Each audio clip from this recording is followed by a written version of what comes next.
play by Brad right there.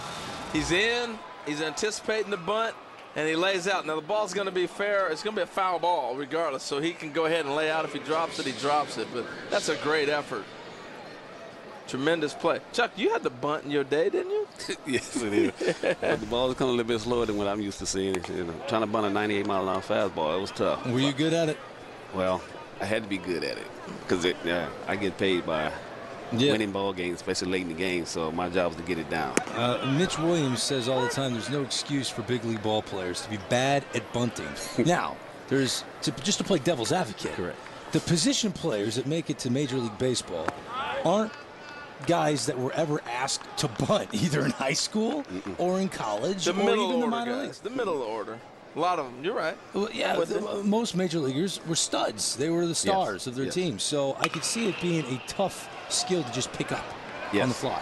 And now unable to be scooped up by the new first baseman. I think that's important. Sterling Smith is not the everyday first baseman going into the year for Prairie View A&M. Their first baseman, Dominic Harris, started the game but had to leave with an apparent leg injury. This is one of those throws that, as the first baseman, it looks like it's going to hit the dirt. I think it stayed up long enough, but it kind of fooled him. Let's see if this bounces. See, it was in the air long enough for him to catch, but it looks like it's going to hit the dirt on you. So he got caught in between. Am I going to scoop this, or will it stay up? And it stay up and hit the glove. Yes. Tough one. So it wasn't a bad throw by Bennis. No, it was catchable. Okay. It was catchable. 2 outs here in the bottom of the 5th. This one's sent to center field. Hines going back. These hitters think that he thought it was out of here.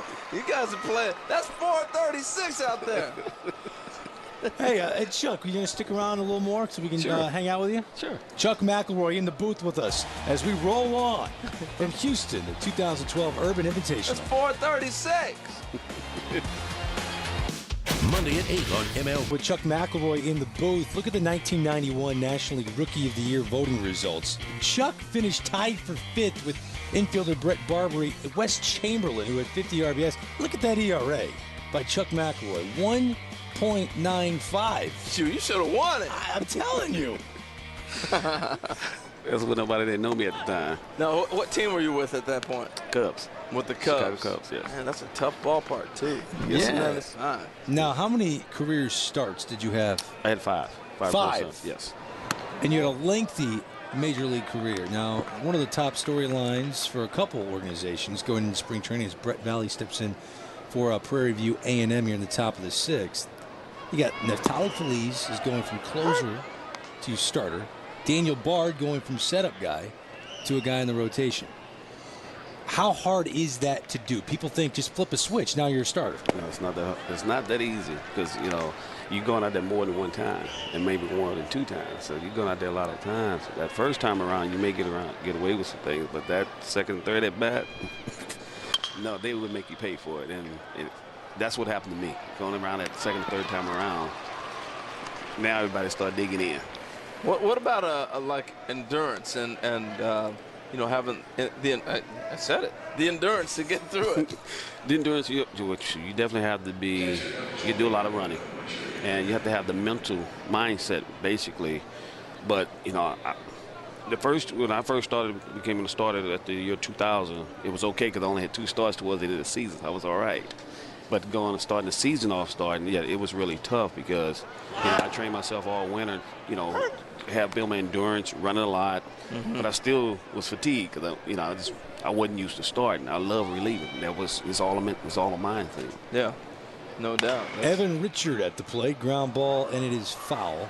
Richard, the 3-hole hitter, also the catcher for Prairie View A&M. 0 for 2, the senior, one of the leaders of this Panther club, facing Darius McClellan back out there for the 6th inning. He's making his Texas Southern debut, a junior college transfer. Darius McClellan, 6'4", 170 pounds. And when you watch this young man, McClellan, you've already said you're impressed by him.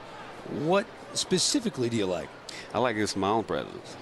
I mean, he brings a nice size, but also, too, he's calm, cool, he's not giving in.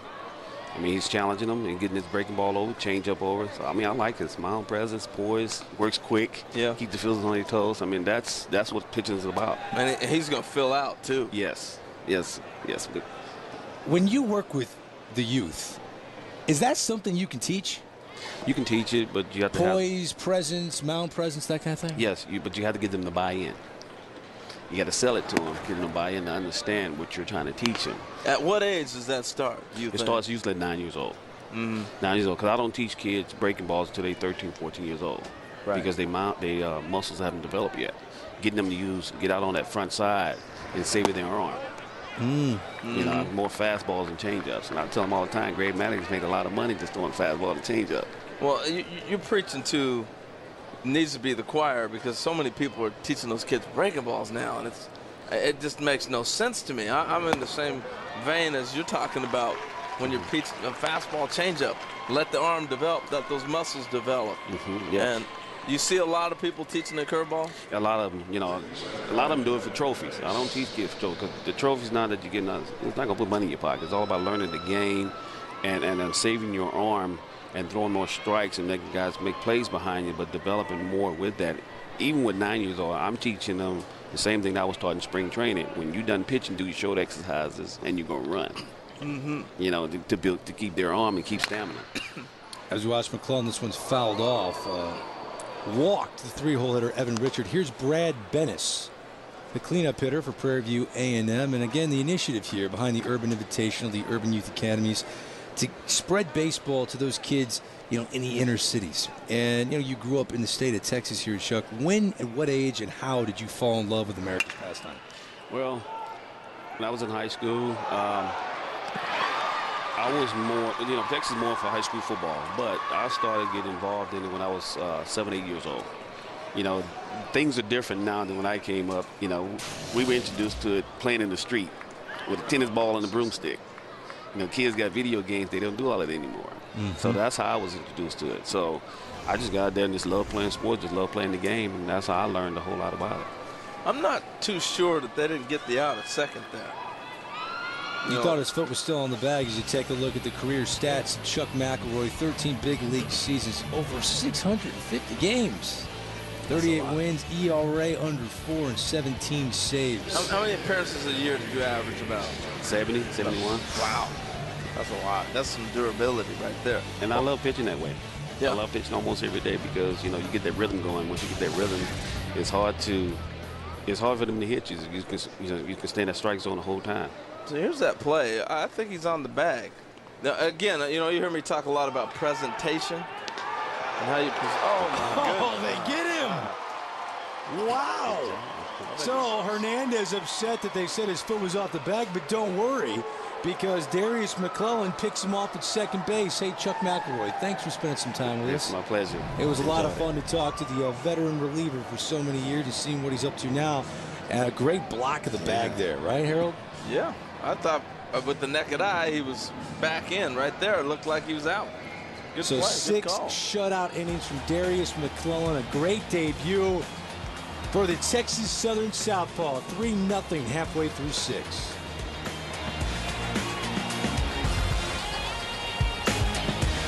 Who are the top 10 second basemen right now? Oh, no, he didn't! 10 great reasons to watch. 10 great reasons to debate. The top 10 second basemen right now. Sunday at 9 Eastern, 6 Pacific on MLB Network. 360. What a play from Brad Bennis. Well, laying out, you know, he knew the ball was going to be fair or foul, so he laid out to make the play. If it bounces, it's going to kick foul. So you go ahead and dive, lay out, makes the catch. He ends up catching this ball in foul territory. But the presence of mind to get up and look and see where's the base runner at, and he realized he's way down the line. He took his time and threw the ball across the diamond and got the easy out. A good look at Brad Bennis. He's the cleanup hitter, playing third base for Prairie View A&M. They're trailing 3-0 to Texas Southern. The Tigers with their big bopper at the plate, Cameron Logan. He's their first baseman. A year ago had 9 home runs, hit .333. The scouts are watching this senior as we speak. Yeah, he's got a nice stroke. They're doing a nice job, back-to-back off-speed pitches, keeping him off balance with some change-ups there. But you can tell he's got some power. I mean, it's a big kid. 1, 2, 3. He swung at all 3 offerings from Derek Mitchell, and he strikes out. Derek Mitchell looking terrific right now. Well, these champions answered the call, but are you ready to answer the questions? Don't miss the quarterfinals of the Ultimate Test, Baseball IQ, the game show where champions swing for the fences. Quarterfinals begin Tuesday night at 9 Eastern on MLB Network. Wow, they're in the quarterfinals already. Yeah. Mercy. Time flies when you're having fun. Well, we had 30 representatives. That's a nice swing on right there. It looked like Chris Young on that swing. Yeah, Anthony Dillgard, the right fielder for Texas Southern with a one-out hit. You know how Chris Young gets out there and gets that one-hand extension? That looked like him.